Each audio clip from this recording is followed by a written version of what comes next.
मेडी जी online coaching में आप लोग का स्वागत है। हम लोग हिंदी की सीरीज़ को शुरू करते हैं।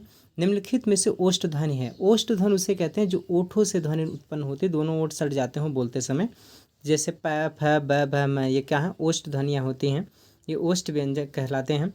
जिसमें से कौन सा ही आंसर होगा? फ सही हुआ। आगे की क्वेश्चन करें। दूसरा कह रहा है दूसरा वावेल्स को हिंदी में कहते हैं, वावेल्स को हिंदी में स्वर कहते हैं। इसका सही आंसर होगा सी। आगे की बात करें, जिन शब्दों को अंत में अ आता है उन्हें क्या कहते हैं? उसे अकारांत कहते हैं, उसे अकारांत कहते हैं। इसका सही आंसर कौन होगा? डी होगा। आगे की बात करें, बीएड में पूछा हुआ 2002 में, कौन स्वर नहीं है? स्वर कौन से नहीं है? इसमें देखेंगे अ स्वर है, उ स्वर है, ए स्वर है, ब आपका स्वर है नहीं है, तो आंसर इसका क्या होगा? डी सही होगा। आगे क्वेश्चन नंबर 5वें की बात करें। 5वां क्वेश्चन ये भी बीएड 2004 में पूछा हुआ है। आगे, निम्नलिखित में से कौन सा वर्ण घोष होता है? तो घोष के लिए क्या बात करेंगे हम लोग? घोष के लिए अगर बोला जाए तो घोष किसे कहते हैं? तो घोष अघोष की बात होती है, यहाँ पर घोष की बात कह रहा है। तो घोष जो होता है, घोष, वह घोष में कौन कौन से वर्ण आएंगे? इसमें पहला, तृतीय और चतुर्थ।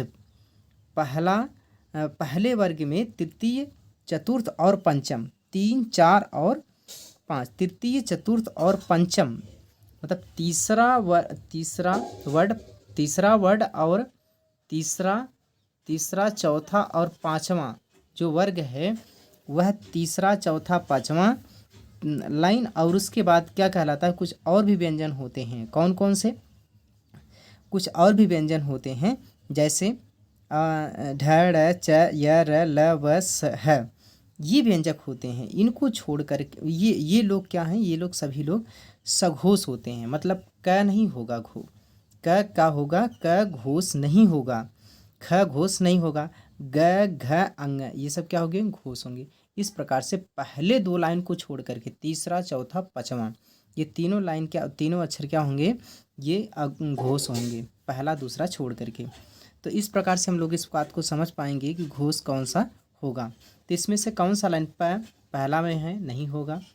और प के बाद है ट, भी पहला अक्षर है, ये भी नहीं होगा। प के बाद जस्ट तुरंत पड़ता है फ, प के बाद तुरंत जस्ट पड़ता है फ, मतलब दूसरे लाइन में है फ, ये भी नहीं होगा।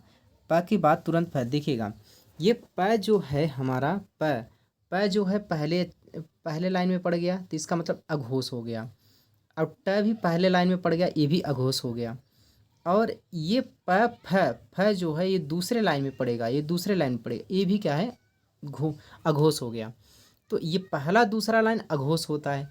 ये द जो है प फ प, ये त थ द तीसरे लाइन में आ रहा है, तो ये जो हो गया क्या हो गया? आपका घोष हो गया।